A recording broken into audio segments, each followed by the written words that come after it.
সূরা হুজুরাত পবিত্র কোরআনের ৪৯তম সূরা। হুজুরাত মানে আনন্দমহল। সূরাটি মদিনায় অবতীর্ণ।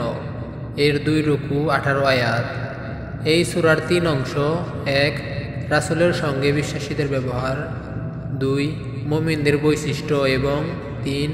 আল্লাহর রাসূল সাল্লাল্লাহু আলাইহি ওয়াসাল্লামকে প্রকৃত মর্যাদা প্রদান।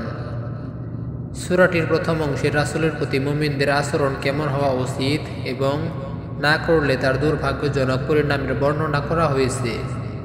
আবার রাসূলের প্রতি যথাযোগ্য আচরণের সুফলের বর্ণনাও এতে করা হয়েছে। সূরার দ্বিতীয় অংশে মুমিনদের বৈশিষ্ট্য এবং অন্য মুমিন ও মানুষের সঙ্গে মুমিনের আচরণ আর তা না করার পরিণাম সম্পর্কে বর্ণনা করা হয়েছে। তৃতীয় অংশে এসে সূরাটি পরিণতিতে পৌঁছেছে আল্লাহর রাসূল সাল্লাল্লাহু আলাইহি ওয়াসাল্লামকে প্রকৃত মর্যাদা দিয়ে আর তার প্রতি আনুগত্য প্রকাশ করে মুমিনদের নিজেদের মধ্যে সুসম্পর্ক বজায় রাখার মাধ্যমে আল্লাহর পুরস্কারের কথা এসেছে। সূরাটি শেষ হয়েছে আল্লাহর মহত্ব প্রকাশ করে।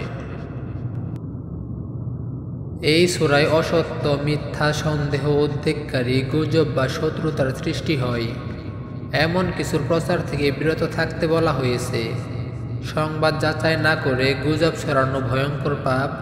আল্লাহ বলেছেন, হে মুসলমানরা, যদি কোনো পাপাচারী লোক কোনো খবর নিয়ে আসে তাহলে তা যাচাই করে দেখবে যেন অজ্ঞতাবশত কোনো জাতির উপর আক্রমণ করা না হয়।